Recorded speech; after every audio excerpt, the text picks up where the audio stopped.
Microphone's on. Good evening, everybody. Thanks for joining us. It's 5:30 p.m. Today is Wednesday, February 18th, 2026. This is a regularly scheduled meeting of the Marquette Township Board, and we're going to start it by saying the pledge. I pledge allegiance to the flag of the United States of America and to the republic for which it stands, one nation, under God, indivisible, with liberty and justice for all. Thank you.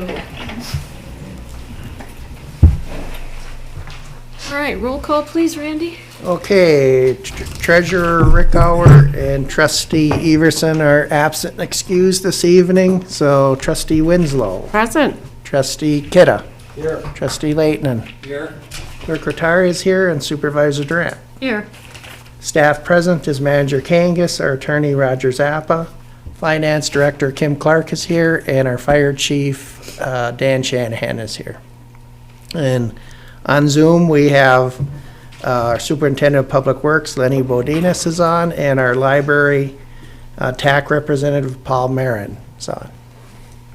Good. Thanks for joining us, everybody. Any public comment before we get started with our meeting? Absolutely. Name and address, please, Jen. Hello, I'm Jennifer Ray, and address is 431 East Ridge, as well as 250 Partridge Bay Trail. I am here not as a board member of the Board of Ed, although I do sit on the Board of Ed. I am here as a citizen and also as a business owner in our community. And I am here, I know that the superintendent, Zach Sedgwick, is going to be giving a presentation about the bond proposal. As a business owner and a property owner, this is so important for our community as well as for our students. So I'm just here really to encourage you all and everybody listening to vote yes on this. It is what the infrastructure in our schools, you can walk through them. I encourage everyone to go and tour our schools. It is obvious that they need a lot of TLC, even more than what we're asking for. This is just step one in my eyes. There's so much to be done, and our students deserve it, and we need it for our community. And as a business owner who's going to be increasing my own taxes with this, because I also own a number of properties, it's just what we do as business owners, and it's very, very important. I also think, for me, there's nothing that doesn't say or doesn't express the concern of a community than to see their schools and their teachers, and to see what our schools produce, and to see the children that come out of this community. And that I couldn't be more proud to be part of it. And I also know it's what brings people here.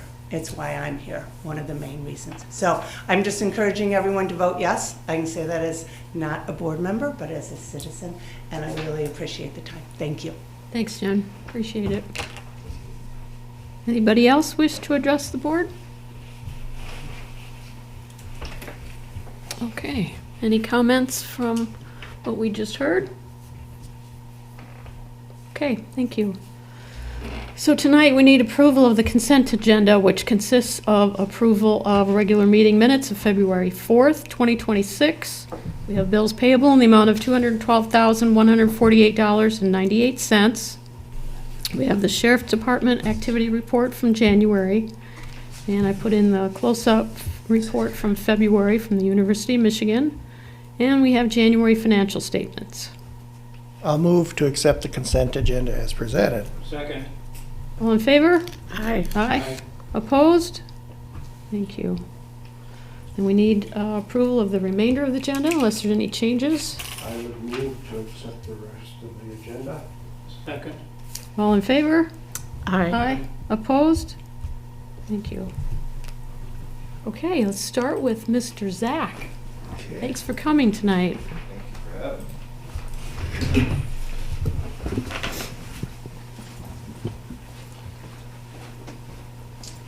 All right. Well, again, thank you for having me here this evening. My name is Zach Sedgwick, and I have the privilege of serving the Marquette Area Public Schools as superintendent. I have our Assistant Superintendent of Finance, Mr. Jim Lampman, and you heard from Ms. Ray, our Vice President on the Board of Education. So I have been presenting throughout the community on a very important initiative that we have coming up on May 5th. You've probably heard that Marquette Area Public Schools is proposing a bond for just under $60 million for infrastructure improvements for our aging infrastructure. I came in during COVID, and there was a lot of attention given, obviously, to addressing health and safety. And much of what you'll hear tonight is also addressing health and safety of our students, but perhaps through a different lens. It was quickly apparent when I took over, and I think Mr. Lampman can certainly attest, and Ms. Ray as well, that infrastructure was going to be a priority for us. And we've been working on planning for years. In fact, in previous presentations to the township, you've heard me talk about some of the asset management plans that we've been putting together. And that work went into this proposal. So this has been a long time coming, even though now we're making it more formal. And again, of course, it's officially on the May 5th ballot. We'll talk a little bit more about that. You see in the graphic, every building, every student is going to be impacted by this proposal. We have over 750,000 square feet of buildings. Before the meeting, I was ad-libbing a little bit with Mr. Leighton, and I told him 750,000 square feet of buildings at $2 a square foot, which isn't even close to market, would be $150 million. It doesn't take long to get to a big number when you have as many buildings and as much square footage as we do at MAPS. And much of our infrastructure is essentially original equipment. Our buildings, we have 7 that house students. Our average age is 60 years old for our buildings. I always try to ground these presentations in our mission statement, which you see up here on the screen. It's part of our strategic plan. But our mission is to maximize the academic potential of every child. And the focus today within that strategic plan, and obviously there's many components of the strategic plan all directed towards that mission statement, but our focus today, of course, is facilities and the learning environment. Give you a little bit of context how we got to this point in time. I mentioned that we've been doing this research for some time now. When I took over in 2022, in May, the state of Michigan did us a bit of a favor, and they released a statewide infrastructure study. They told public schools throughout Michigan that they had $23 billion worth of critical infrastructure needs. They told Marquette Area Public Schools we had over $100 million worth of critical infrastructure needs. In fact, based on our own assessments, we had also determined a similar number. There were 2 different studies combined. I would put that number well over 100 million. But the state publicly told us that we had over $100 million worth of infrastructure needs. And just a quick digression, if you will, recently at a legislative breakfast, I reminded them that they told us that we had that $100 million roughly, or over $100 million need, yet they give us no funding mechanism for infrastructure. The state of Michigan is one of 12 states that does not provide public schools money for infrastructure. So that's why we have to go to the voters. We have no other way of funding our infrastructure improvement. But the legislators at that breakfast recently, I reminded them that they told us that there was a need, yet they've given us no way to address it. In May, September, we began to prioritize those projects, knowing that we had to try to get that number down to a little bit more palatable number. In September, you might have seen a survey hit your mailboxes. We sent surveys to all our voters. And on that survey, we actually had 6 different options. We laid out some of the ground rules or some of the foundational work that I'm talking about tonight. But then we gave 6 different options, starting with the $60 million base plan, our most critical or priority 1 projects, and then a $70 million, an $80 million, and $90 million plan. And then we actually had 2 additional plans that addressed some projects that we had heard about over the course of the last few years, one being an early childhood center and another being an indoor practice facility. It was clear based on the survey results that the community was very much interested in keeping their taxes as low as possible, which we all of course understand, and that led to a clear focus on the $60 million plan. So based on that plan, we then developed the scope of what essentially what projects were we gonna try to get done with that $60 million plan. We had a rough sketch of it, but we wanted to get something much more specific, and we needed that so that we could go to the Michigan Treasury and apply for a preliminary qualification bond, which essentially gets us, with the Michigan Treasury, it gets us a better interest rate and potentially save some interest over the course of time. So we did go to the Michigan Treasury. We had our preliminary qualification application approved. In January, the board actually, so in December, the board approved that preliminary qualification application, and then in January, they actually unanimously approved officially placing the proposal on the May 5th ballot. In March, we're going to have a couple of town halls in the two buildings that are going to get the most investment, Bothwell Middle School and Marquette Senior High School. Bothwell on March 2nd and Marquette Senior High School on March 3rd, and then of course the vote on May 5th. So again, grounding my presentation, I won't spend too much time on some of the philosophical underpinnings of my presentation, but I am an educator, I'm a teacher by trade, and we love to do research on this stuff, and we have done plenty of research. So the foundation here is safety, infrastructure, and programming. Those are the three main pillars that are really we're building upon for this proposal. On the bottom left, you see the MTSS graphic. MTSS is the focus of our strategic plan, which I mentioned just a little bit earlier, and all of our school improvement. MTSS stands for multi-tiered system. Yeah, multi-tiered systems. Support. You'd think that I would, after this many times saying it, I just drew. What time did your day start? Yeah, 3 a.m. by the way this morning, driving roads, trying to decide if we're going to have school. So on the bottom left, multiple tiered systems of support, MTSS, which is the focus of our strategic plan. And on the bottom right, you see Maslow's hierarchy of needs. And I put that on there. I talked a little bit earlier about COVID and the importance of safety and health for our students. And when you look at Maslow's hierarchy of needs, his research was back in the 40s. This is not new research. We know that students are not going to be successful when we think about that mission statement, maximizing the academic potential of every child. We know they're not going to reach their maximum potential if they're not safe, warm, and dry, to put it simply. We know that they aren't going to learn if they're not fed, if they're not warm, if they're not dry, if they don't feel safe. And as you work your way up that triangle, you can see where they reach self-actualization, but our focus here is on those most basic physiological and then of course the safety and security needs. We have plenty of programming that addresses the rest of the needs in that triangle, but again, I wanted to make sure I at least established the foundations based on the research. All right, let's get into what exactly we're talking about here. So we've spent a lot of time and money on safety already. Grants in our own capital projects, millions of dollars have been spent on safety. We have more secure entrances. We have security cameras throughout the building. We have better communication systems throughout our buildings, many protocols in place, new radio systems, a lot of communication systems were there ever to be an event.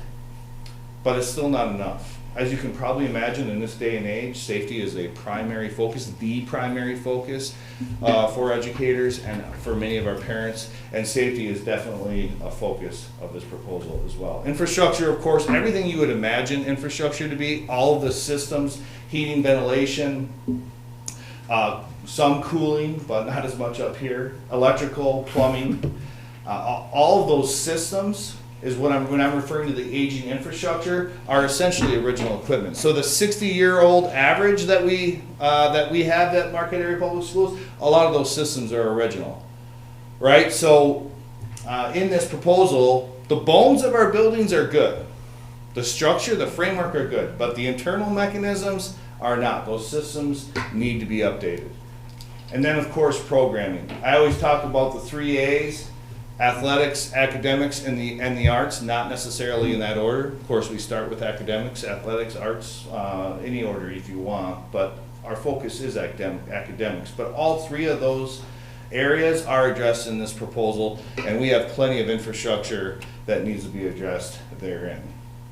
All right, real quick, I won't spend a lot of time here. I already talked about all the work that we've already done on safety. Here's a graphic that essentially lists off what those are. By the way, 96% of our students and staff and community felt that their kids were safe inside our schools. So we haven't been stagnant. We haven't been indifferent to the need. We've exhausted the resources that we have available. Perhaps most importantly, a sinking fund. You've probably heard me talk. I know you've heard me talk because I've been here previously when we went to go to get the sinking fund renewed. And the sinking fund is wonderful. It gets us about $1.3 million a year.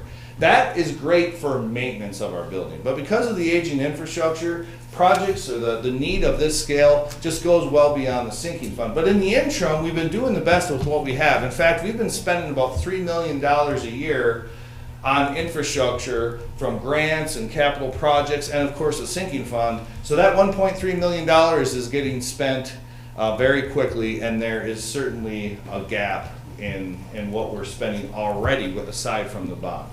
And then thinking looking out just a little bit further, the $3 million that I mentioned at the top of the iceberg, if you will, is just a drop in the bucket with respect to the greater need, and that's where you get into the $100 million metric. Okay, the statewide infrastructure study, this is just a snapshot of the results. And again, statewide, 23 billion statewide, over $100 million for maps. In fact, that's highlighted there, a little over 102 million that they recommended for maps. They actually assessed what the replacement cost would be for our buildings. That was almost 350 million.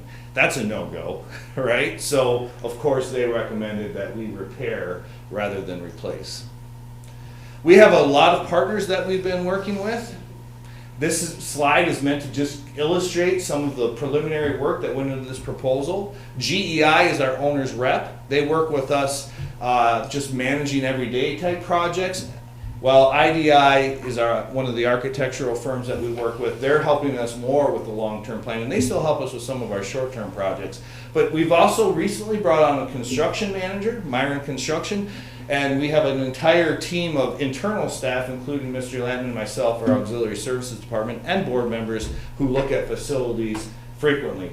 This assessment complements the one I gave you just in the last slide, the statewide infrastructure study in the last slide. This particular slide illustrates what we've done internally. Again, over $60 million just for priority one projects, another 51 million roughly aside from the 60 million, well over $100 million worth of need.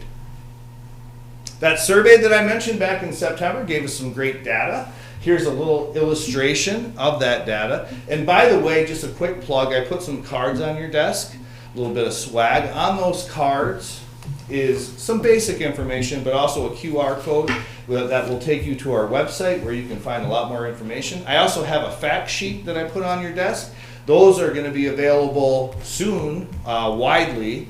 In fact, we're going to be mailing those fact sheets, those 4-page flyers, to every household here in the next few weeks. But either way, if you go to our website, you're going to be able to see all of this information that I'm presenting tonight and much more if you have the appetite, in case you're somebody that wants to dig in a little further. But let's get back to the survey. I would say roughly 17,000 surveys that were mailed to voters, homes of voters in our area.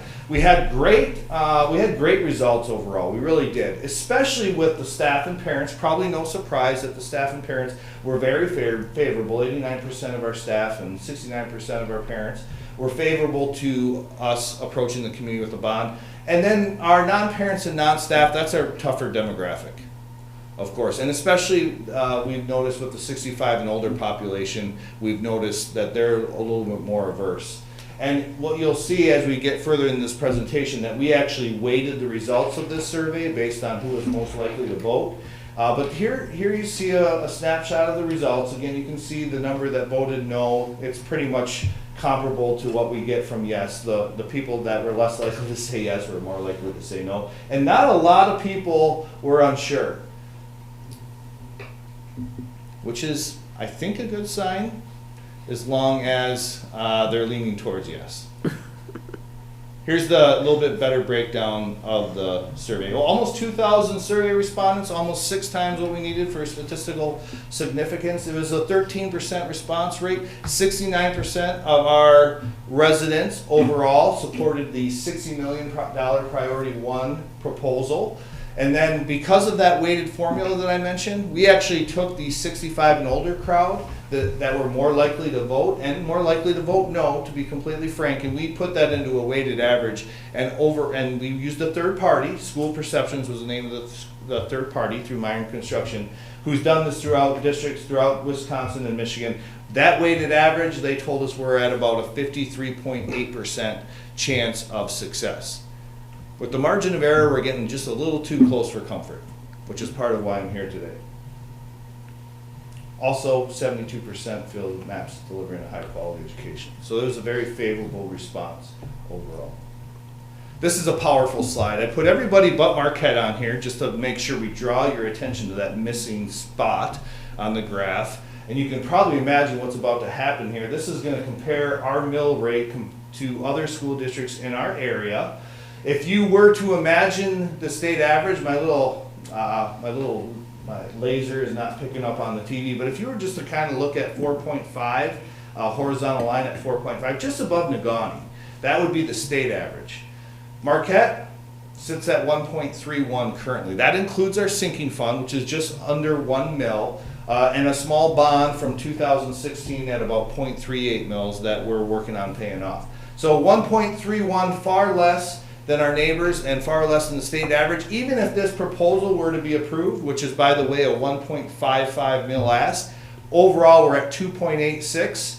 Were it to be approved, we're still going to be less than multiple districts in our region and the state average.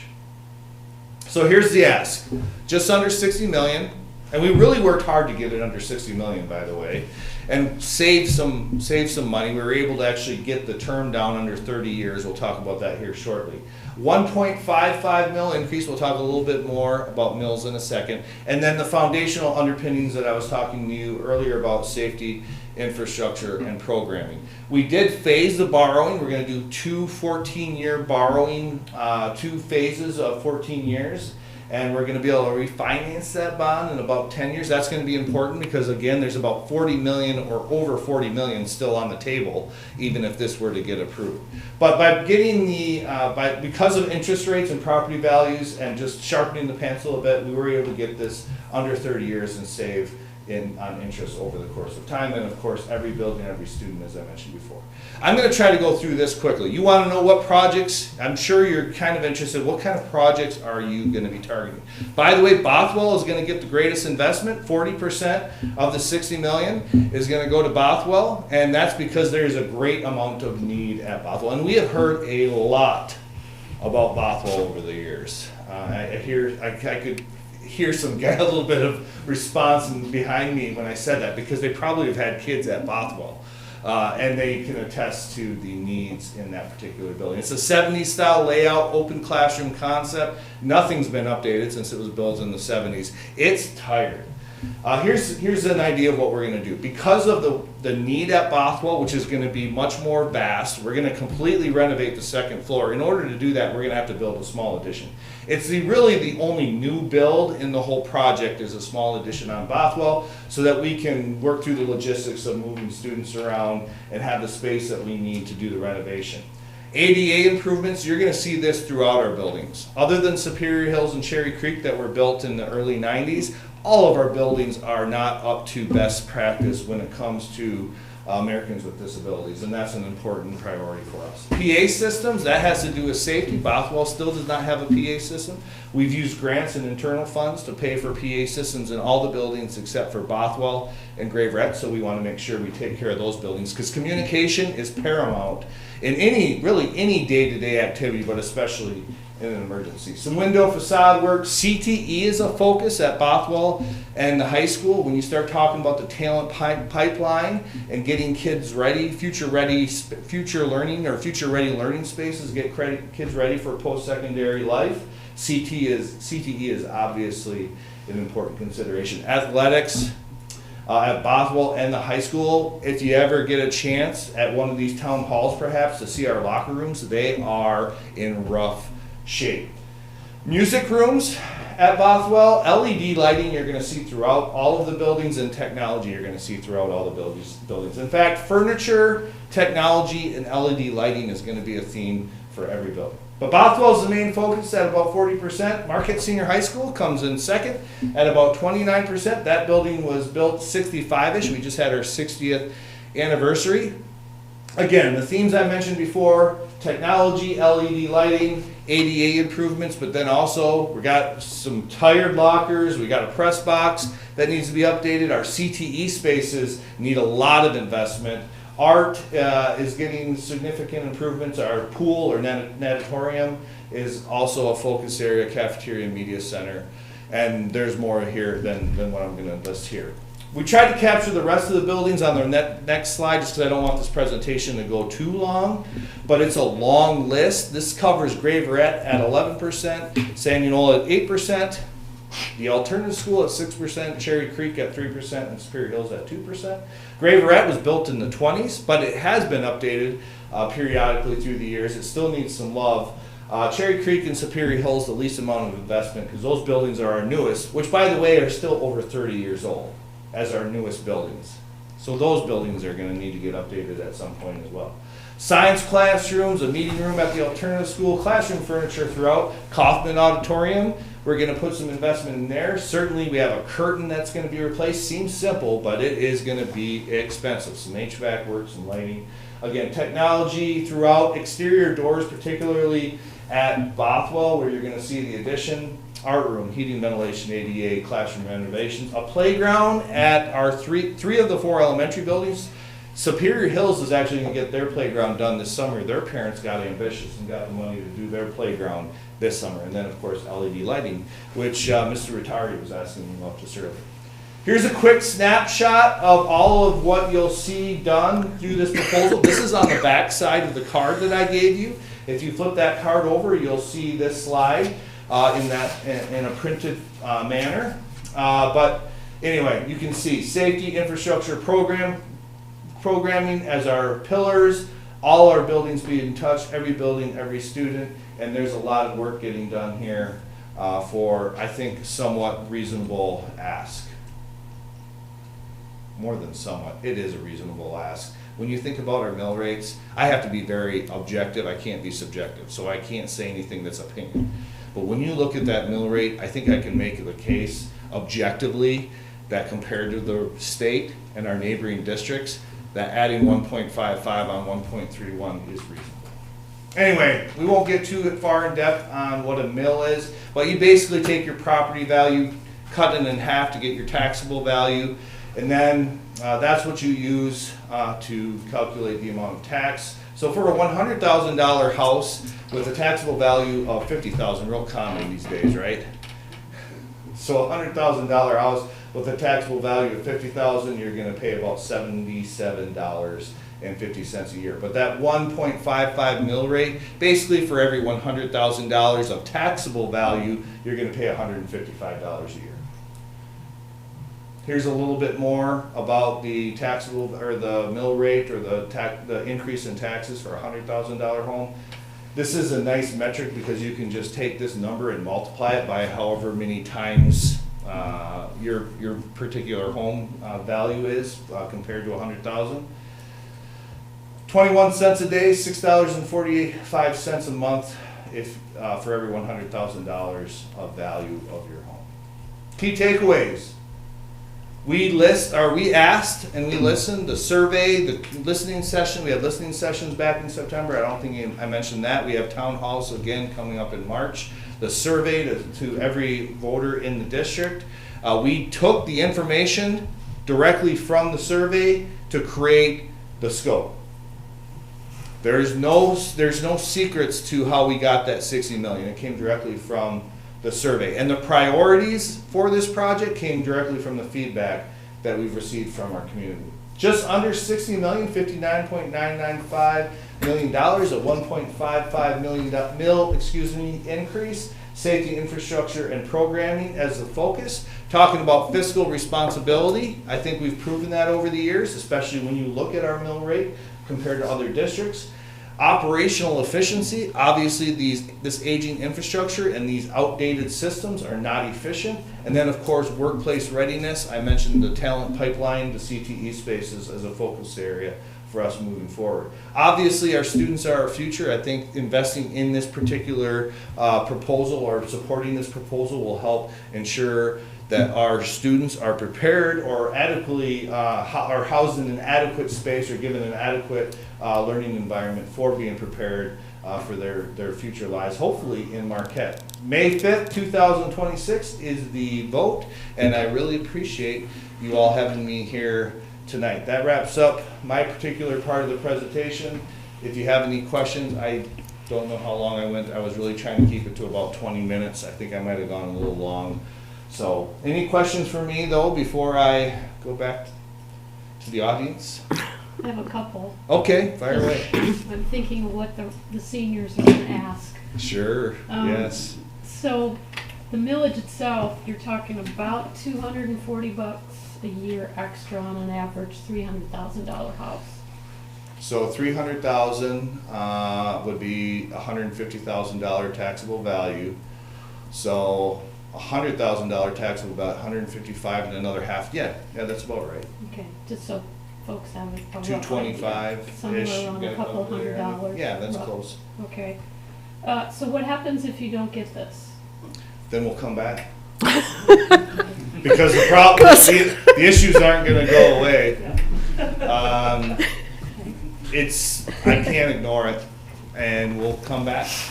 Maybe we'll try coming with a slightly different proposal, but we put a lot of time into creating this proposal. It was well researched and well thought out. But yes, if for some reason it doesn't get approved, we will be back.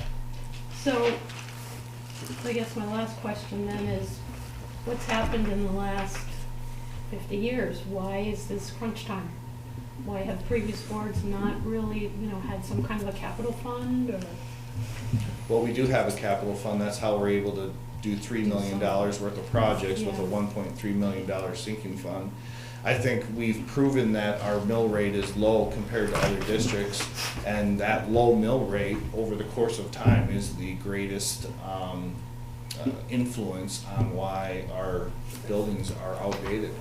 We did have a small bond I mentioned in 2016, 0.38 mils, I believe, that was used to update athletic facilities, Kaufman Auditorium, our makerspace, etc. But again, it didn't touch much of our infrastructure, and that's over 750,000 square feet. We have newer buildings, again, Superior Hills and Cherry Creek, that were built in the early 90s, but they're now over 30 years old. And we've heard the community from past millages that they're not interested in major overhauls. There was a proposal in 2011, I believe, that had some additions to certain buildings, and then a major renovation where they brought the middle school over and put a big addition on the high school and brought the middle school over, so we had one complex for the middle school and high school. That did not get approved. And the community, through that process, made it very clear. I was in the district at the time, not as superintendent, but the community made it very clear that they want us to use what we have. The bones, as I mentioned, the bones are good. The brick and mortar is solid. It's all of the systems, all the interior finishings that need to be replaced. And the sinking fund, as much as we're appreciative of it, really is more appropriate for ongoing maintenance and repair, not the type of scale that we're talking about here for this particular building.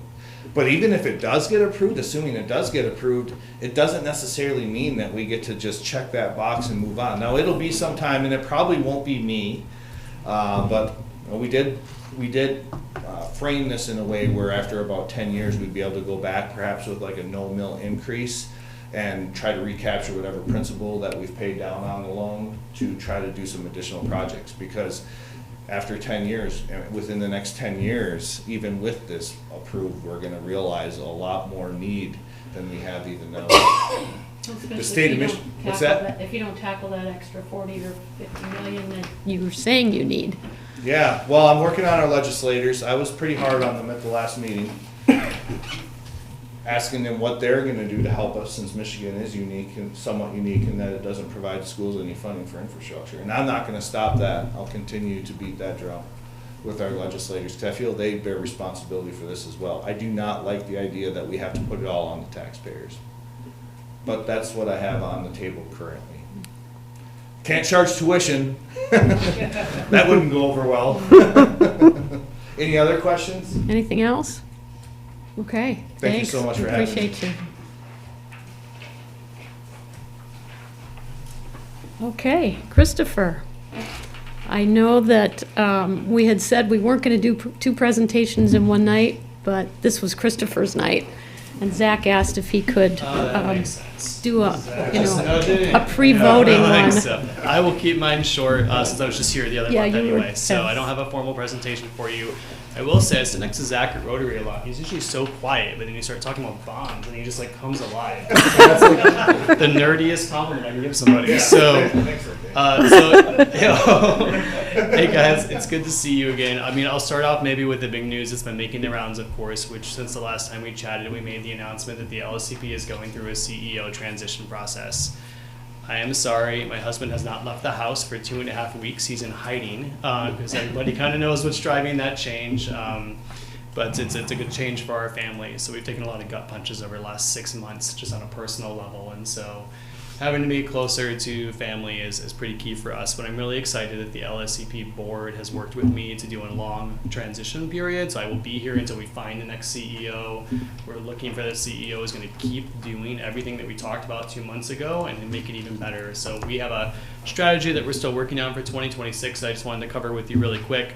We do have our annual report for 25 that'll be coming out in a couple of weeks, so I'll send it over when it's ready. But because we run so much around the UP 200, nothing gets done until after the UP 200 for us at the beginning of the year.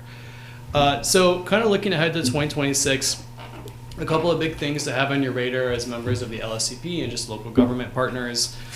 We have our annual dinner on April 16th. The theme this year is going to be how it takes a team to do economic development. So while LSCP sort of plays air traffic control, our success, as you guys know, is really dependent on our 400 plus investing partners, including the township.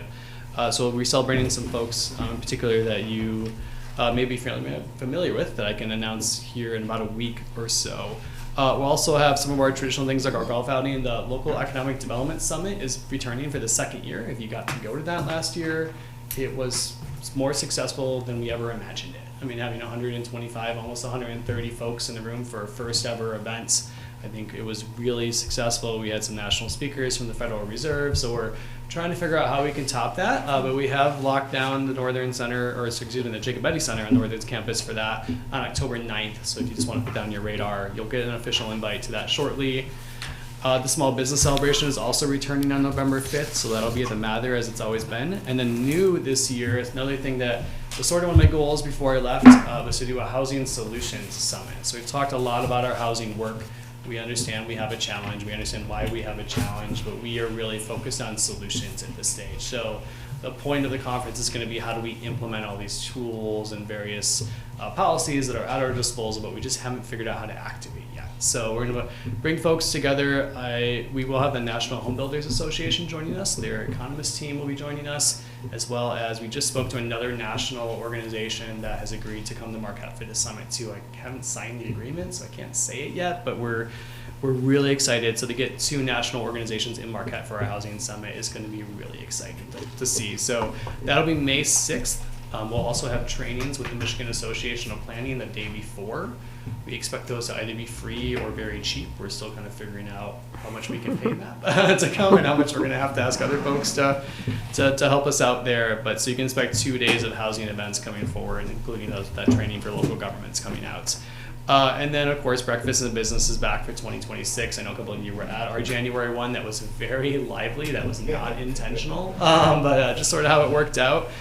So March is going to be all about healthcare. So we're going to have Tanya Garner and Missy Holmquist, Elise Burr from the Rural Health Institute, and then also the Michigan Hospital Association is going to come up to Marquette to speak with us about state policy, especially around Medicare and some of those changes that are happening. And then on the business development side of things, we're going to continue our business retention and expansion program. We did over 300 business retention and expansion visits last year. So those really help us build the rest of our programming. It helps us figure out what challenges our business is facing, where are those opportunities to grow, and how do we get state and federal resources in the hands of our local businesses to grow and to continue to be here. So you'll see more of that coming. You'll see some more workshops, and then of course the Central UP Small Business Support Hub will also work throughout most of this year. That's actually set to sunset on September 30th right now. There is $11 million in state funding that should be released in March to continue a handful of hubs. So there are currently 24, I believe, in the state. We've been told we're in the top 5 performing hubs in the entire state, so we're optimistic we'll be competitive to continue the hub up here, but there's no guarantee until we see the actual grant application. So we're pulling all the way to September 30th, assuming it's going to end and hoping that we're wrong. It's kind of how we're approaching that. On the community development side, things are going to go just how they've been in the last couple of years, except one change, which is we're really amping our resources around grants. So we have somebody we brought on board last year, Paul Ferris. Some of you may know Paul.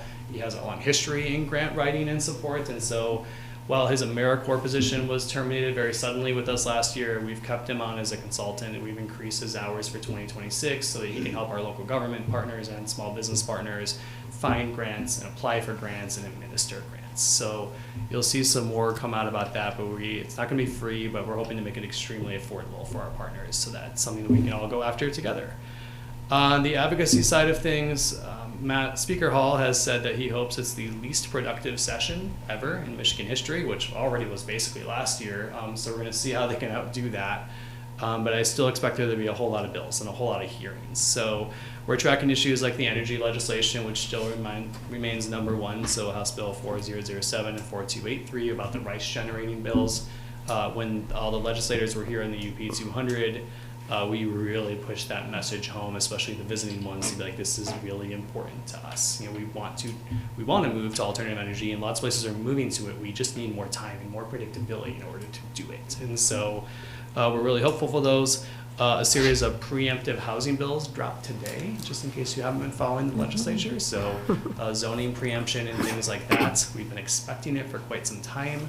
We expect it to be a 9-bill package. I guess 4 of them dropped today. So I also expect to see MML's My Home program. Those bills will likely drop shortly after. That's a partnership over preemption. So I'll give you a little bit of clue about what approach they took there. It's not preemption. But we did have MML come speak to our housing initiative a few weeks ago, and I expect that we'll sign on to that effort through our housing initiative shortly. Working on commercial rehab districts, which expired. We're also expecting some regulatory reform bills to come out of the House likely in the next month or two. And then, of course, the state budgets. The big concern around the state budget is they're expecting $1 billion shortfall in the current fiscal year and another about $120 million shortfall in the upcoming fiscal year just to the general revenue fund. Nobody's actually expecting that picture to get any rosier in the May revenue estimating conference, so we are watching to see what that looks like, but likely to be cuts, or in best case scenario, a flat state budget. So we'll watch that, including local revenue sharing, just to see how those all play out. We're also expecting to do more tracking and testimony kind of across the board and all of that, so we'll keep you all informed of that. And then our critical issues haven't really changed for 26. Housing's the big one again, of course. Childcare, we continue to lead the UP Childcare Coalition. We're implementing some more programming with our local planning partners and local economic development organizations across the UP, but leading that out of Marquette here. Air Service, we're working with the county to implement the $3 million in investment in Marquette Sawyer Regional Airport. United Airlines is starting their service in May. American is expecting to do 3 flights to Chicago starting, I believe, in April. So they're going toe-to-toe with each other. So we're going to have 8 flights a day in May coming out of Sawyer. So I expect tickets to Chicago to be about $20 by the time we're done. So if the market does what it's supposed to do, right, that's what it'll ultimately end up. And so we're watching that going forward. We're expecting a lot of change in regulation to still come out of DC and Lansing. So that's another issue for us. And then healthcare is the new one for us. And it's not the first time we've talked about healthcare, but it's really become a huge critical issue around talent retention and attraction. And so the lack of dentists, lack of mental health facilities, lack of non-procedural specialists, which is a new term I've learned in the last month. So basically the ones you don't have to go to the hospital to have a surgery or something to, but we still need them. They don't make as much money, so it's a lot harder, and they tend to be more independent. So it's a lot harder to get them. So we're working with our partners to figure out what LSCP's role is in all that. I don't expect to open a clinic or anything, but I do expect to have a better understanding of the system, how we can tailor our business retention and expansion efforts, how we can tailor our advocacy efforts to make sure that we're getting more healthcare opportunities up here and helping attract the healthcare workforce as well. And then, beyond all of that, we're going to continue the work that, a lot of folks know us for. The ribbon cuttings, the business after hours, the e-blast, the business listings, the educational events, a lot of the reasons that bring us together to work with you all, and again, our 400 plus partners. So for us, it's really about striking that balance between connecting folks and actually doing things, right? I think in the past, we were a little too heavy on just the connecting piece. We've really moved into the doing piece. I expect that to continue under my successor. I really am committed to making sure that transition is incredibly smooth, and my board is committed to that as well. So you'll see a new face, but I promise you I won't be a stranger, and then you should not expect the LSCP to change much beyond a different name. Like what we're doing, we believe is working. We're hearing it from our partners that it's working, and so there's no interest in changing that. So I just want to again say thank you guys for being an investing partner. Thanks for increasing your membership last month into this year. We're really excited. The city of Negaunee, you actually inspired them to also increase their membership to join at that level, so thank you for that. So Linda, thank you for your comments about using education as a focus. I appreciate that. I'm happy to answer any questions you guys have, but otherwise you'll see me planning before I go. So, Anything else for Christopher? Okay, great. Thank you. Yeah, appreciate you coming.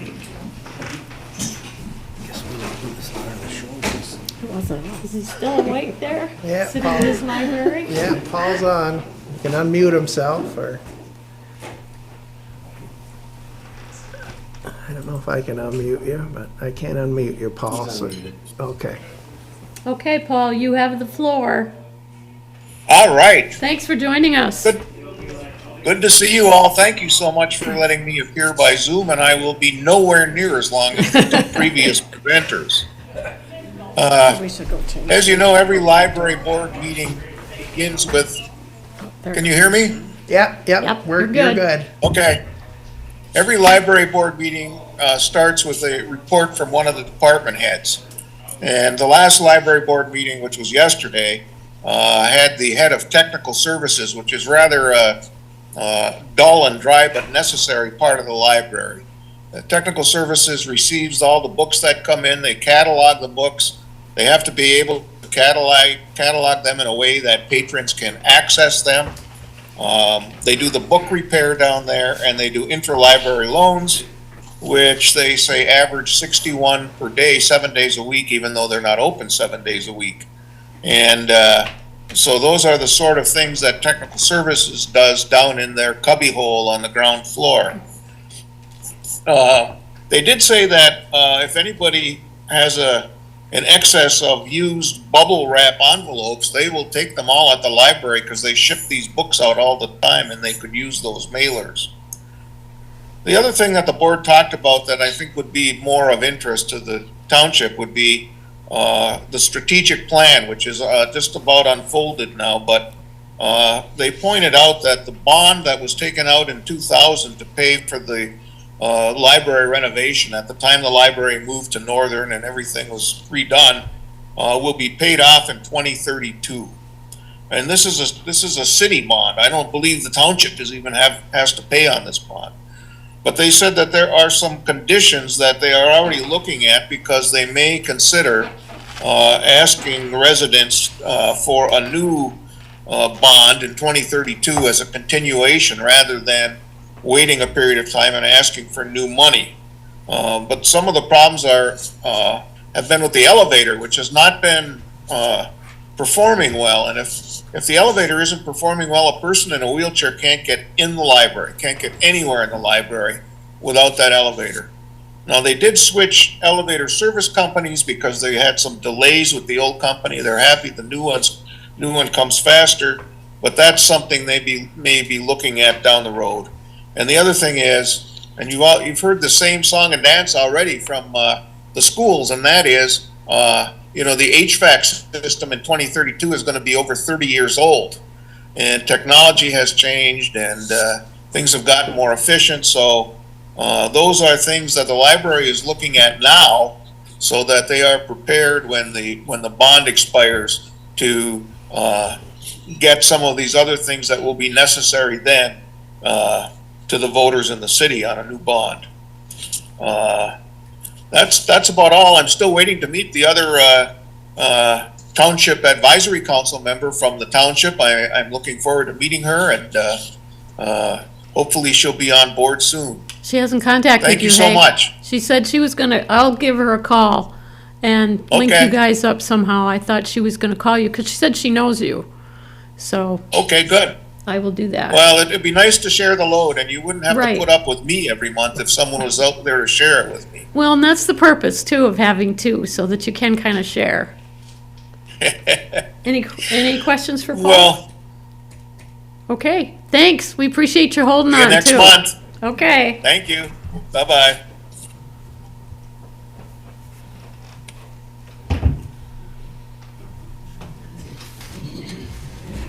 Okay, fire department. Gosh, everybody's asking for money, and Social Security went up, what, 2-point-something%? I'm not gonna say anything about money. I Yeah, will leave that to the manager no. if you'd like to bring anything up. You're just as important to us, if not more so, because you're right here on the front lines. Yeah, I don't know that we're officially prepared. I will say that we have met. Let me just start off, I've got, like we generally do, I have a little thing here. If I don't follow it, I'll get all confused. Sure. Yeah, I just basically, and it's sort of neat, we're having the city come in next month to do our RIC and search training. Something we haven't done before with them. So just different techniques and those types of things, but it's always nice to get it from somebody else that's not in-house. Calls were pretty much the same as the previous year, 61 versus last year we had 64. Medical calls were down a little bit this previous month, which is a little unusual, and that could be our system too. I know I've put in previous reports that we have a new system that we're entering. It's not numbers anymore, it's more verbiage, and that could be changing things where 321 was medical. Well, now it could be lift assist. I know it's still under medical, that one is, but there might be something in there, and I haven't figured out why yet, because we just are now able to extract the information. We did give a few mutual aids out last month. We gave out 7, did receive 1. We had quite a few, not quite a few, but for us, rollover accidents, and I'm not sure why. I think it's slippery roads and the curves, that people are hitting that dry pavement and rolling over, and nobody's seriously hurt. Membership is at 35. We do have 3 members in the state firefighter class, and they will be done in June. Meetings. You know, I always put, I think I put down 3. You know, a ladder truck replacement 2, but as you can see there, every month we have our officers in business meeting. We did meet with Marissa this past month. It was more to get us a better understanding of how it works, how the intern applies, and how they go about it. Because we've had interest again from, usually it's been 1 or 2, but this, for some reason this year, more people are interested. Mm-hmm. So we had the intern, or I guess she'd be a counselor from Marissa, came in and spoke to a few of us on how that actually works. It's through them first, and then it comes to us. They narrow it down, and then we interview at the same time at a later date. We did meet with Marquette City and Chalkley again on mutual aid and RIC, and that's something we will be training with next month. What else? I know we had a few more meetings. I'm trying to think. We did have an after-action meeting. It's called an after-action report. On the M28 pileup that we did assist Chalkley with. Another meeting, last night we hosted the Marquette County Firefighters Association meeting. Sort of interesting, we did have the National Weather, a representative from the National Weather Service there, and I guess we never realized how much information we could get from them, if needed, like the M28, the whiteout conditions and those types. It was interesting, and smoke. I guess the fire in Escanaba, that big tire fire they had a while ago, they saw it from the satellite, and then they can tell you how to evacuate or where it needs to be evacuated. Just sort of interesting. So if people are burning in the area, large fires, which we get every once in a while, they can model where that smoke will go with with weather conditions, because it might start off nice, they won't see anything. And then at night, you know, the temperature drops and the wind dies down and the barometric pressure drops, and then all of a sudden the smoke just sits there and causes problems. Is that a service you can subscribe to, or? It's is- not, it's for, that type of service, he will do that for public safety. Okay, Yeah, but they do have, it's a lot of information, he gave us a lot of information last night. And it's pretty congested too, the website. I mean, you might have to know what you're looking for, you know. There's a lot of information on their website when you go, if you strictly go to that. But for public safety, he will do certain things for us. Great. Which was sort of nice, yeah. Very interesting. We also had an after-action report last night on the bus rollover, the Escanaba that happened down in Sands Township a while ago. And I guess the thing that makes me smile most recently is our floor drains had never been cleaned over at the fire hall. And I said something to Lenny about it, and he had the guys over there within a couple days. It was great.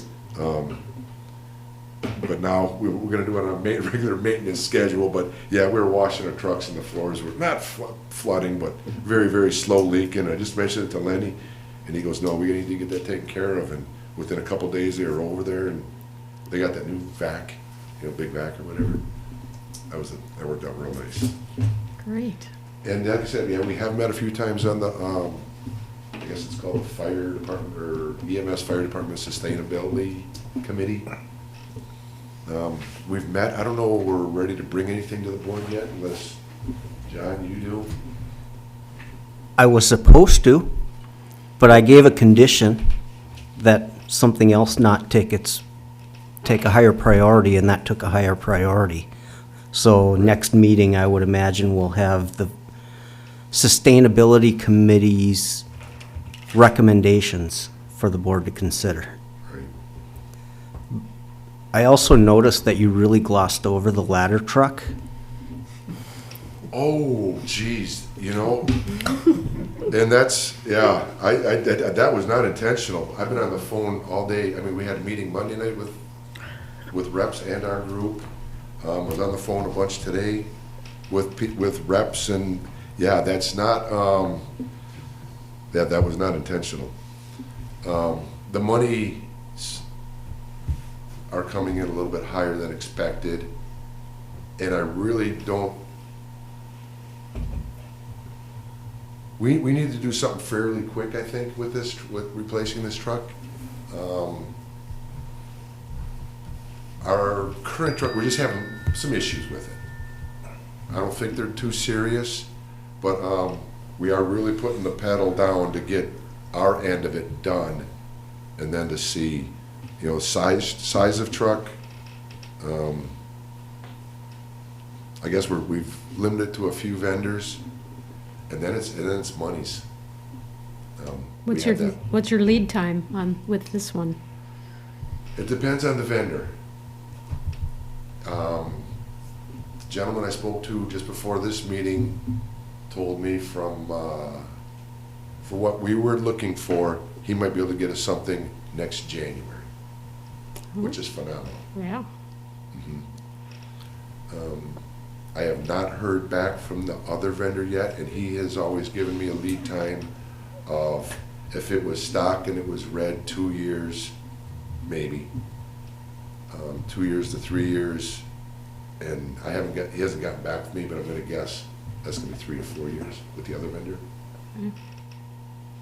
And yeah, the prices have gone up a little bit. Is this, we've got to pay the whole thing in advance too, or do we pay a deposit, or just put the order in? Man, we've got some options. I know we've got Okay. some options through vendors, and then John's, I know, going up. Yeah, all the vendors offer installment purchase agreement options, but I don't think their terms are necessarily going to be the best option. I did talk to bond counsel on this, and he said we could do an installment purchase agreement through Act 99 with any of our local banks that we already have relationships with, and probably get a better deal. Now, in order to do that, we would have to bring you a resolution to consider, And if that's the case, bond counsel will help us to make sure we get it right. And we'll bring it to you when we know we're ready with the right information based on the information that the fire department's currently gathering. And this doesn't affect anything else we're doing now, our regular millage, or this isn't in addition, this is just, No, this is, no. it was- Totally separate. that's what- The only thing that I'm not, I can't remember when that apparatus millage expires. If that's something. We'll have to look into that for sure, because that would be the revenue source to pay that installment Okay. agreement, okay. along with what's already been collected in their equipment fund over the last couple of years. Yep. Okay. And what kind of numbers are we talking about? Roughly? What do we have in the bank, or no? No, what's it gonna cost? cost? Yeah. Anywhere from 1,819 to 2,324. Million. Yep. Okay. Well, we'll have to figure out if that equipment millage will be adequate for the annual installment payments, but Well, with our deposit, with the monies we have, Kim already spent that, so pardon me? I'm kidding. Yeah. No, with the monies we already have, we would be fine with that. With that apparatus millage. Well, I think the intention would be to find the best deal for the township so that the payments are as affordable as possible. Right. Yep, we did get that one proposal from a vendor, and he spelled it out exactly with our down payment, which we know we have. Then I think it was 7 years, and it was we had the monies to, without asking for anything. So Dan, remind the residents how old our current ladder truck is. Good point, yeah, it's a 94. So I mean, it's 32 years old. Yeah, it looks nice. I mean, we wash trucks, it's fine, but it's the internal mechanisms are starting to wear out, and they're coming functionality. quicker than Yeah. we were hoping. And plus, there's probably a lot of new technology in those new vehicles. Oh, there too. is. Yep, I'm That not help. a mechanic, but Yeah. yep, there is a lot of newer stuff, yes. So the fire equipment was redone in 24 through 29, if that's the one you're talking about? Yep. The millage, okay, That expires in 29. 29, inclusive, yeah, so not till 30 then, basically. Okay. It goes through 29. .6. Correct. I know for sure we'd have to ask to renew that again. But we know that's going to be the case in perpetuity Right, I think- almost. I Sure. think you're right, because then we have another truck that's a 2005, which, This township is in much better shape from a fire equipment perspective than a lot of shape. communities. we are. Well, you should do like Marissa and just make it a 20-year. I know, that's. Just go right Done out. with it. I know, Or maps and do 28. right, yep, Linda? So hearing lots of this information without anything in front of us. correct. And I feel like you're being put on the spot to answer questions that, like how much more is this, how much is that, what is the cost? I would prefer to have a meeting where we sit down and look at all this stuff once Yeah, it's we will. ready. We will. Oh, Yeah, because this is just, This is just a heads up. well, Absolutely. Yeah, The board but- needs to be aware of it. It's an expensive situation coming soon. yeah. It's nicer Yeah, oh, yeah. it's nicer to get this information, we know what's coming, It is. than to just say, hate hey, to guess say what? this is what I think need it's 2 million, right. you know, So- I think. So my other recommendation is that, I know we've talked about this before, but some of these trucks have a life expectancy, and we need a grid that shows what we have, what the life expectancy is, so that we have a plan. And I know we did this with Public Works, and that's why we've been buying vehicles. So in my mind, the people coming after all of us sitting here need to know that That they're they, 25-year trucks. correct. Yeah. And that okay. when they need to And be what- purchased, and and what the plan not, is. not when they die. Well, You don't have to buy them, You have that, Howie. it's just yeah, not to the level if of I detail had been here she's 25 suggesting. years, maybe, I know we could have, but we've been trying to play catch-up for quite a few years. Right, but- So you gotta give yeah. us that. Oh, I'm not saying that. I'm saying that we need to have a plan. Oh, I agree. And yeah, you have to play catch-up when you don't have a plan. Yeah, right. Yeah. But that's not what the residents want to hear. I understand. So, yeah, so I like a plan. That CIP will be improved as we go too. Right. Yeah. I think we're getting better at that process. Right. Yeah. And that ladder truck is old. Yeah. Yeah, it was our best truck. It had that, you know, and that's but none of us are mechanics, you know, it looks good, body's good, frame's good, but, and we just go by what we're told, you know, we ask the experts, I guess.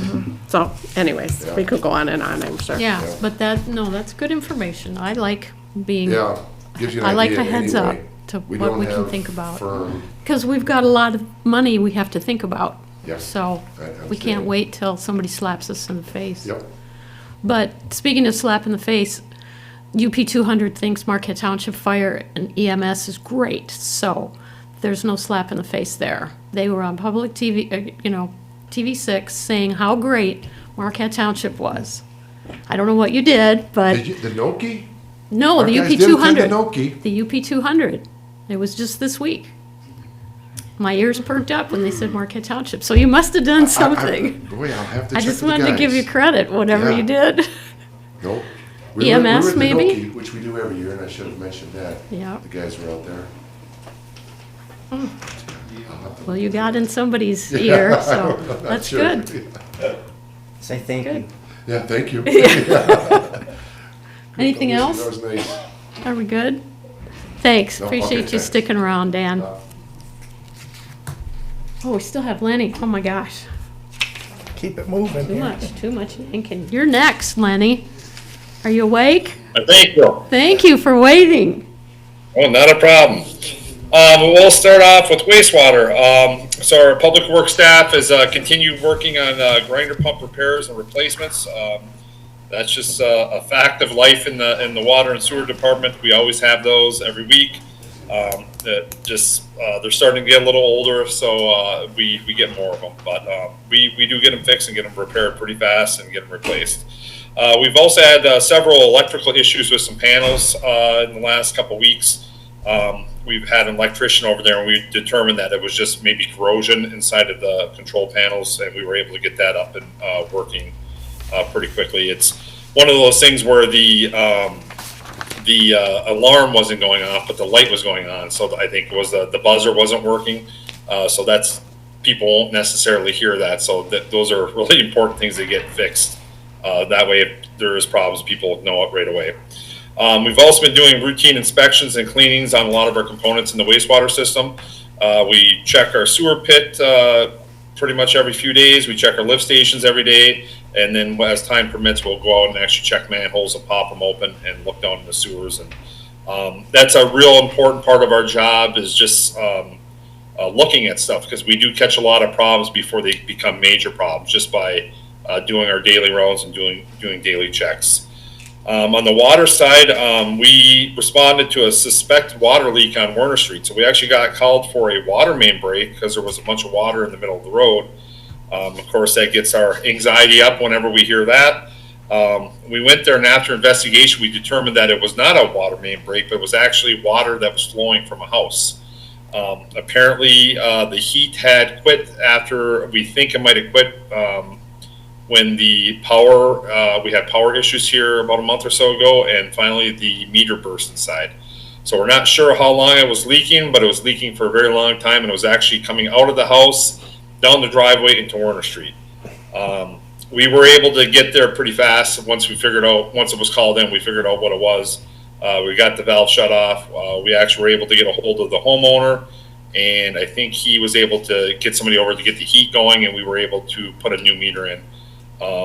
So that's a real important thing for people who leave for the winter, is either have people check your home make sure everything's good there, or have some kind of something on an app or something where you can tell if your heat's working or if you have other problems. This isn't the first time I've seen this here. There's been a couple times where the water lines have burst in the house.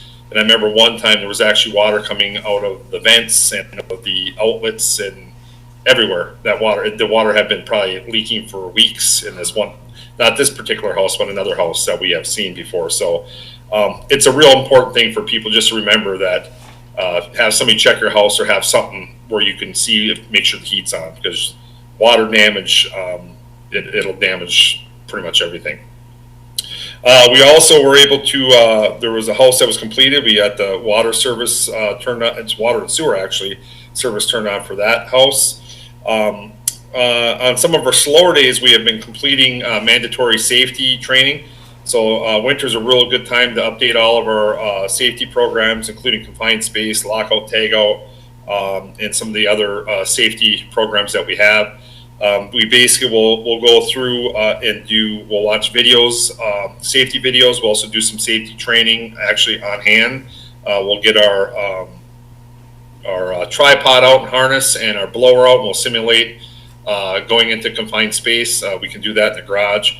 So it's a real good thing for us to do in the wintertime, and it also meets all my OSHA requirements. We document everything, so if we ever do get a visit, we can prove that we've been doing a lot of our safety stuff. Routine water samples have been collected throughout the month. All results have met regulatory standards. Everything looks good, and it pretty much confirms that we have pretty good water in Marquette Township. We also did some routine maintenance on our chlorination system at the well house with new chlorine injectors were installed. We have to do this occasionally because sometimes we'll get buildup. They call it like chlorine ice, or it almost kind of looks like a salt buildup in our injector, and once that gets plugged up, the chlorine won't flow. So we have that on a routine schedule where we'll go through everything and we'll replace everything and clean it out, and that just kind of, it's more preventative maintenance, so we head off a problem before it becomes a big problem. In the building and grounds area, snow removal has been continued to be a huge job. They're pretty much out, at least before the warm up last week, they've been out moving snow almost every day. So they keep up on the sidewalks, they keep up on all our buildings. So that has been pretty much all they've been doing, besides the ice rink, is just keeping up on just the snow removal and keeping everything clear. Then the ice rink, speaking of the ice rink, the warm we shut it down for a few days with the warm weather to maintain the ice. It actually maintained very well. And now with it getting kind of cold here again, we're gonna open it up again. We're kind of at the end of the season here. Once that sun pops up here, especially in March, it's going to eat it up pretty quick. So we're just going to try to keep it open as long as we can, keep safe ice. As the ice gets dangerous or unskateable, we're going to shut it down. But we'll try to, if we got cold days, we'll keep ice on it. We'll try to, we bought a tool through Amazon where we can kind of smooth out the ice, poor man's Zamboni. That's been working pretty good. So we'll continue to do all the maintenance on it until we can't anymore. So we're probably anticipating, I think usually it's about the first, second week of March is when it kind of goes away. So we'll see what happens this year. And that's all I got. Okay, that's awesome. Any questions for Lenny? All right, sir. Thank you much. Appreciate Thanks. you. Yep. Planning Department, we got a quick report from Jason somewhere in here. We got it too, yeah. The Planning Commission will meet on the 25th to discuss the master plan update final draft. That's exciting. And proposed adoption process. Staff is still awaiting legal counsel feedback on proposed wetland zoning text amendment proposed by the commission, by Planning Commissioner Ferraro. And the rec committee was scheduled to meet Tuesday the 17th. So I believe they did yesterday. Topics were pickleball issues and opportunities, the master plan, rec goals and objectives, 2026 meeting dates, capital improvement program, and the Koski Woods Trail concept plan. They do have, like he said, the master plan update final draft. And they're doing a presentation to the commission for the February 25th meeting. We will also present a plan for distribution of the plan, tentatively beginning in late February. We anticipate adoption in April or May, sometime after the required 63-day public review period. Mount Manufacturing has proposed interior renovations at the former Ride North and Best Buy location, with conditions detailed by the Township Fire and Rescue Department. Mount will now secure their county building permits and commence their project. So they've been kind of busy. So, master plan on the 25th. Okay. And Mr. Zappa, what do you have to share? Well, it hasn't been a terribly exciting month, though fairly busy. We wrapped up the last of the paperwork on the Renovari Wildflower transaction. You should have gotten the original deed back finally from the Register of Deeds office. That just came a week or so ago. And we had some other minor copies of documents we had to exchange with the closing agent, Sinhair Title down in Lansing. We had a couple questions on compatibility of some appointed positions that I gave a short opinion on, and we had a question on the realignment of the staggered terms and the related statutory criteria for DDA members that you addressed at the last meeting already. 760 Lake Enchantment Road keeps coming back. Eric Powers and I attended a court hearing on that one just last week. The property owner, one of the property owners, is fairly agitated and essentially wants his stuff back. So far, that the stuff is gone, so that's not a viable option, but that's an ongoing issue that I'll keep you apprised of. As you'll recall, that's the one that has been one of the worst junk accumulation cases in the whole township, and it's been pending for 3.5 years, and we finally took action to intervene and get that cleaned up.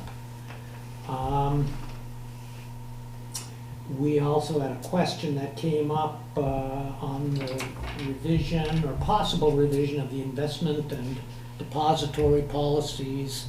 That was removed from the agenda at the last meeting. We had just revised those policies in 2024. I'm sure I'm overlooking something, but those were some of the topics that I jotted down of what's crossed my desk since the last time I gave this report. Okay, any questions for Roger? Good, thank you, appreciate that. All right, policies finally. Consider Nelson Tank proposal and contract agreement. Mr. Lenny? Yes, so this is basically just for the consulting part of it only. We do have to make some required repairs to both the Chapel Ridge and Cox tanks, mainly with some of the vent screens and the overflows. Those are relatively small. However, Eagle did make a note of our roof vent at the Cox tank, so we're going to have to get that replaced here too. That's going to be a little bit of a bigger project. I don't think it's going to be overwhelmingly expensive, but it's more than the small other repairs that have to be made. So this is just going to be purely for the consulting part of that. So they'll draw up technical drawings, specifications, and develop an RFP for us for that bigger project, and then they'll do the inspection once those projects are completed. And we use them in the past, so they're a good consultant. I'll make a motion to approve the proposal and contract agreement from Nelson Tank Engineering and Consulting, in the amount of $6,695. Authorize the supervisor to sign the agreement. Support. Any questions for Lenny? What timeline are we? Are we under any kind of pressure on this to get these done, or? It's kind of as soon as possible, so it's probably going to be this summer. They basically, with the roof vent, they told us whenever we did any kind of painting at the Cox tank, we could make the repairs on it. So it's going to be one of those things that we probably want to get done sooner than later. They didn't tell us it has to be done by this date, but it's always better to get it done when they mention something, it's better to get it done sooner than later. And so, any rough idea when, if Nelson, if we award them this tonight, how long till they'll have us some bids? Probably a few months. They'll probably get working on it pretty quick. It'll be before the summer for sure. Perfect, okay. Do you have to let Eagle know then to prove that you've done this? Do you have to fill out a form or something? Well, Nelson will actually take care of that. okay. They'll do all the permitting paperwork and stuff for us. Great. Okay. Anything else? All in favor? Aye. Opposed? Thank you. Okay, thank you. I think you can go get a beer now. Okay, thanks. Consider Board of Review Committee recommendation. I've just got all these people coming out of the woodwork wanting to work with us. You did hear from Mr. Olson, I think last meeting or the meeting before, for another committee that he was interested in.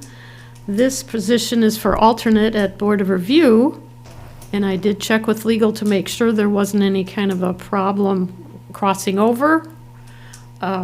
Alternate only comes into play if there's a conflict of interest or someone can't appear during any of the Board of Review sessions, of which there are 6, 7 during the year, and some of them are only an hour. But it's always nice to have, there's only 3 board members, so having an alternate is really important. Never know when you're going to need something. And I did in my recommendation also put 3 more open seats. We do have 1 more on the ZBA for a 3-year term, and then an alternate in that spot too, and then the rec committee. We have an opening there of someone who's moved. So I'll support your recommendation for Mr. Olson for the alternate for Board of Review. Second. Actually, no, it's a supervisor Recommendation. motion and then a second. So Thanks, though. we got enough support. Okay. And that term will end 12/31 of '26, so at the end of this year, as Right. the alternate. Yep, that's a fill-in. Yeah. Training is tomorrow that MTA is holding on Zoom, and Ralph is all set and paid for to take that training, so he'll be ready to participate in the March Board of Review if necessary. And he has been invited to at least come and see what we have to do. Questions? Okay, all in favor? Aye. Opposed? Thank you. Consider recommendations of the Personnel Committee for FMLA. So we met today, this afternoon at 3 o'clock, and we are proposing to the board to accept Manager Kangus's proposal. And if he would be able to read that, we would be able to take action on it this evening.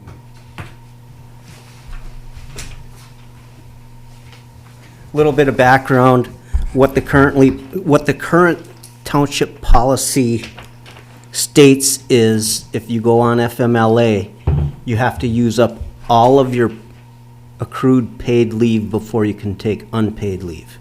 That is probably the most impactful requirement that the township could require in the event of an employee taking FMLA. We had received a request from a staff member that we limit the requirement to using up all of their sick leave so that when FMLA is over, they can still have a family vacation. And I thought it was a reasonable request, brought it to the Personnel Committee, and you're hearing how they feel about it right now. But basically, it's one paragraph. It's paragraph 6 on page 74 of the manual. And it currently says FMLA leave under this policy is generally unpaid leave, and that's what the law states. If, however, the employee is eligible for any paid leave under any other benefit programs, such as unused vacation days or a floating holiday, the employee will be required to exhaust the paid leave upon the commencement of and concurrently with FMLA leave. The proposed revision would be to limit it to sick leave, not all used or all accumulated paid leave.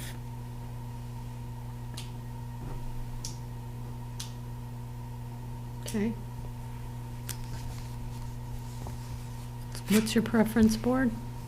Do you want to make the I'll make the motion? Okay. I'll support. John's going to support. Okay. Any questions for John or Roger? So basically, this is gonna revise that policy to that new language, so, And when the final revision is made, we'll bring it back to you to formally approve it. because it'll be an amendment or a change to the policy manual, right, John? Yep. Okay. I mean, the draft language is done already. We would just incorporate it into the entire document and then make sure that everyone sees it and you approve it with the actual language in place. So my question would be, the employee could choose to use their vacation time, correct? Yes. Okay. Yes, so it Just so doesn't that's restrict clear. the employee's ability to use it if that's what their circumstance requires. Everyone's situation is different, Mm-hmm. right? You may or may not be the primary breadwinner of the family. In my case, I would need to. So it's a choice, I mean, people Yep. have a choice, just so Correct. it's in there. It's not so restrictive. Anything else? All in favor? Aye. Aye. Opposed? Thank you. Oh, Mr. Kangas, build UP funds.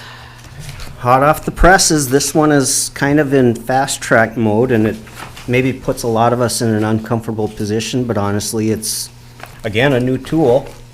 So, last meeting, I believe, if my memory serves me right, you authorized the pre-application for the Build UP funds. That didn't go quite as fast as I had expected, but it was completed a week ago Thursday, which would have been just over a week from when you authorized that application. And I was informed this afternoon that the pre-application was approved by Build UP, so now we have to decide if we want to apply for the full application. And if that's the case, we probably shouldn't wait to make that decision. And also, the bond process would need to be initiated at the next meeting with adoption of a resolution issuing the notice of intent to sell those bonds. We don't have all of the confirming answers yet from the developer regarding the security that we would need to feel the risk is minimized as far as the payback on those bonds. But I do think they've provided a solution that maybe is amenable. I'd like to see that in writing before we get too much further. But if you authorize applying for the full application, this gets the project into the pipeline in the event other funds that are already committed to other projects don't pan out. The biggest key is they need to be able to start within the next 18 months. They want to start tomorrow if they had their permits that quick. We don't have final engineering drawings yet, so it'll be probably at least a month or two before that could happen. But this project could be initiated much quicker than other projects that have been previously approved by Build UP. So it's an opportunity to get, I don't know, another 750,000, 1 million, whatever the final number ends up being for the public infrastructure only, which is water and wastewater. So by the next meeting, would we have that resolution ready and have the information from the builder so that we could request bonds? I Is that- believe so. I attempted to contact Mitch, phone call and text message today and hadn't heard back from him, but he's usually pretty responsive. I have to believe that some sort of submittal in writing should be achievable by then based on what's been verbally conveyed so far. So we could have the resolution in case the board wants to go that The direction? resolution, Tom Cola At the said he same could time? have it ready for the next meeting, yes. Okay. So we wouldn't have to wait again if the board does want to do it. We don't have to wait another meeting. Correct. Okay. Or call a special meeting. I'm Right. going to try to avoid that as much as possible. It's why you're getting a lot of the stuff not in your packet, unfortunately. When it's that hot off the press, I think the most recent email was just before Right 4 before o'clock we this came in. afternoon. Yeah, you So- brought it in. would make that motion that you complete the full application, because remember what they said, the funds were somewhat spoken for or somewhat limited, so we need to get in that pecking order pretty quick, or they'll all be spoken for. So I support that, because even though we complete it all, I don't think we have to do it. Absolutely correct. Until bonds are sold, you're only continuing through the process, and there is still an opportunity if what gets presented by the developer as the collateral or security or whatever you want to call it doesn't give us the warm and fuzzies, we can still back out up to that point. So, yeah. These are just the steps that you have to keep in motion in order to stay on schedule. So I support it. Does this secure us by having that completed application with Build UP? Is that their last step? No, they would still have to review the Still. full application. Okay. And I suspect there's going to be a lot more information required, and it took me almost a week on the easy application. So some of it is just my own filing system. I was having to go back to emails because I hadn't saved files to the server, that kind of thing. But I think there's a lot of groundwork in place already that must have made their board feel comfortable that this is a good application. It fits right into the program. Okay. Any other questions? All in favor? Aye. Aye. Opposed? Okay. Thank you for that. Any public comment? Anybody want to add anything? Any announcements?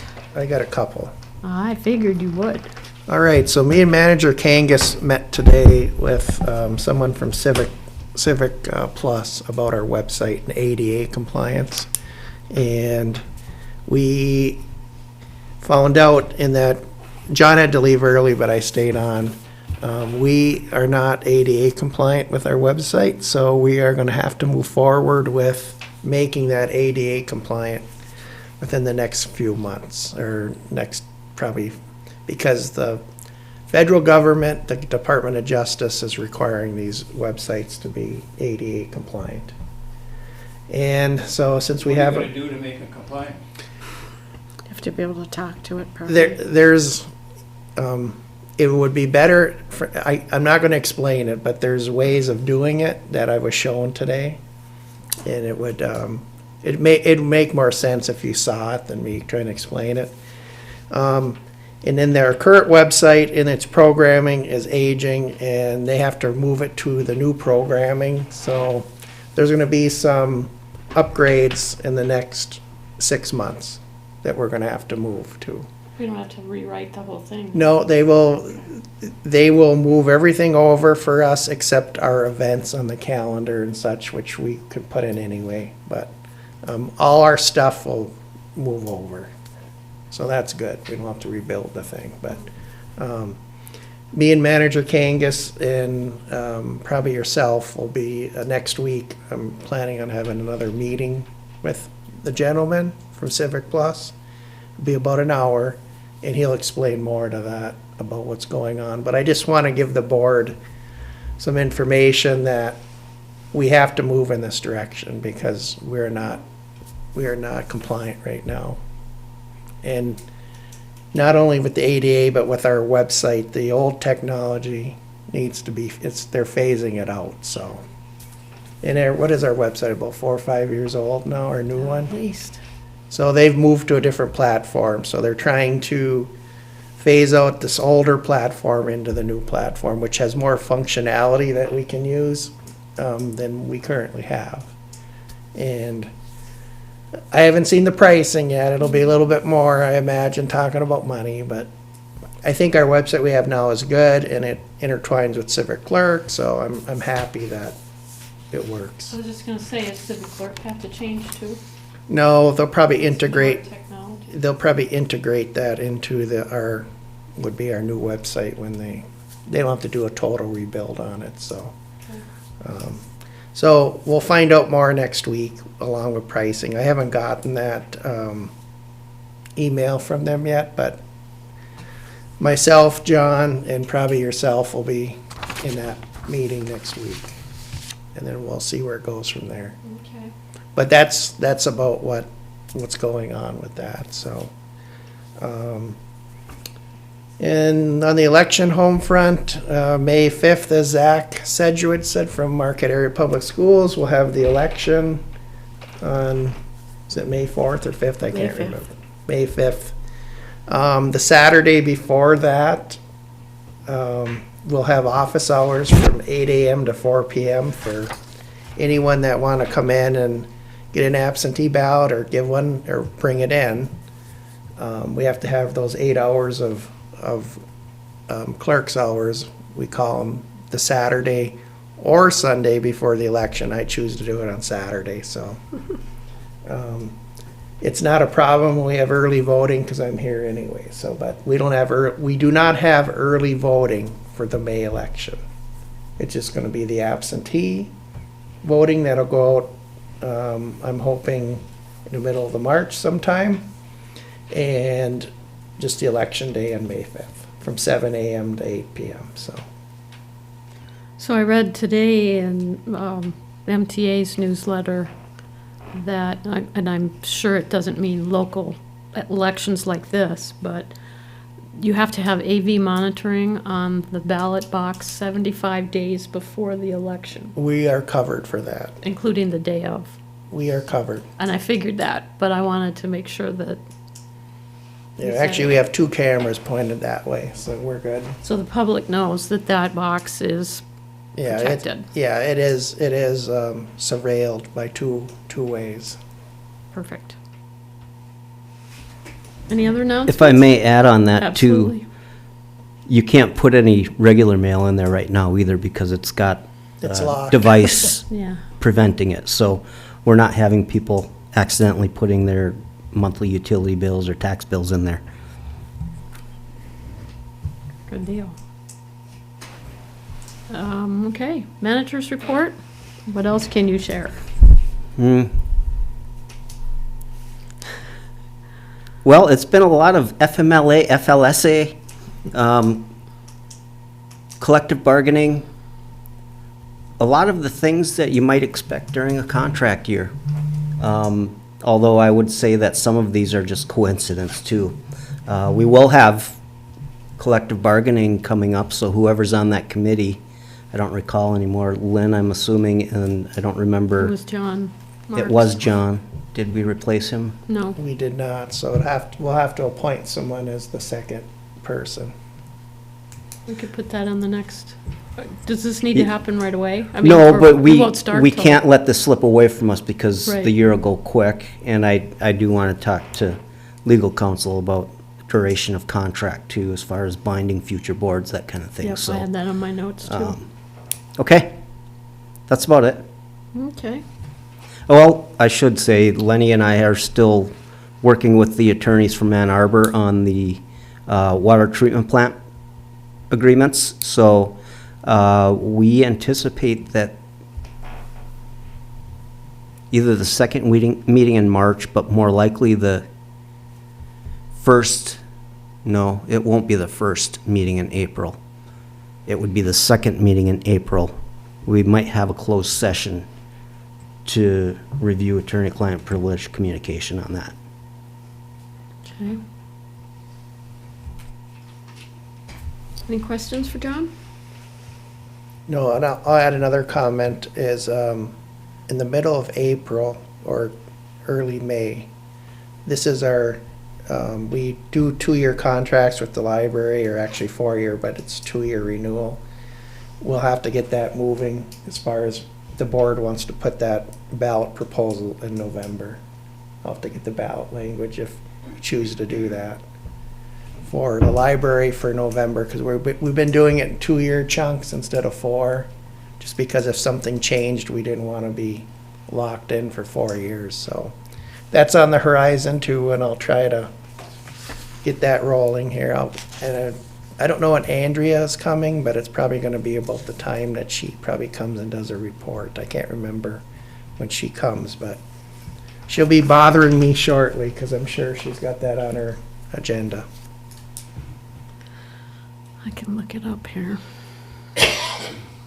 So timelines, we got timelines.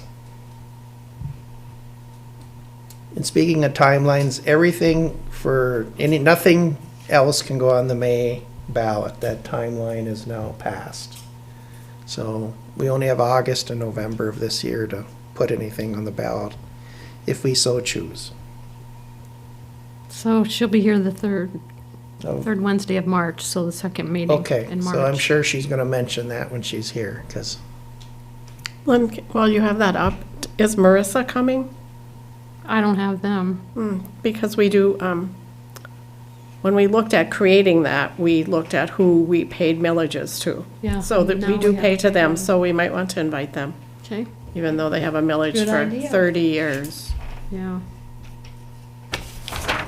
But yeah, I'd like to know what's going on there. Okay, I will take care of that. I was gonna look something else up for you. Oh, how the website is, but I guess you don't have to, you don't have to wait to look that up. So the ad hoc is all I wrote down so far for the next meeting, the fire committee report. And I'm sure we'll come up with something else. Our next meeting's March 4th. I gotta do the motions too. Yep, so go ahead. Okay, so the review of the motions, the first motion was the consent agenda as presented, that was approved. The second motion was the approval of the regular agenda, and that was approved with no changes.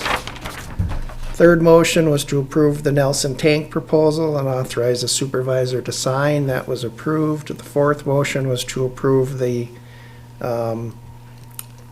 Border Review Committee alternate from the supervisor, and that was approved. The fifth motion was to approve the recommendation of the Personnel Committee.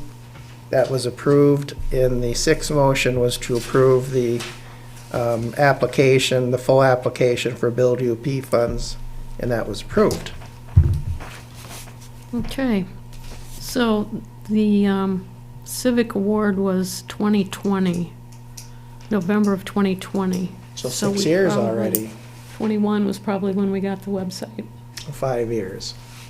But even then, that's, That was a welcome to the job task for me. yeah. Gosh, we've had you that long, too? Sorry. Time It flies was when you're having mutual. fun. Okay, any other comments? I'll move to adjourn. I'm not used to hearing it out of my left ear. Okay, all in favor? Aye. Opposed? We are adjourned at 7:13.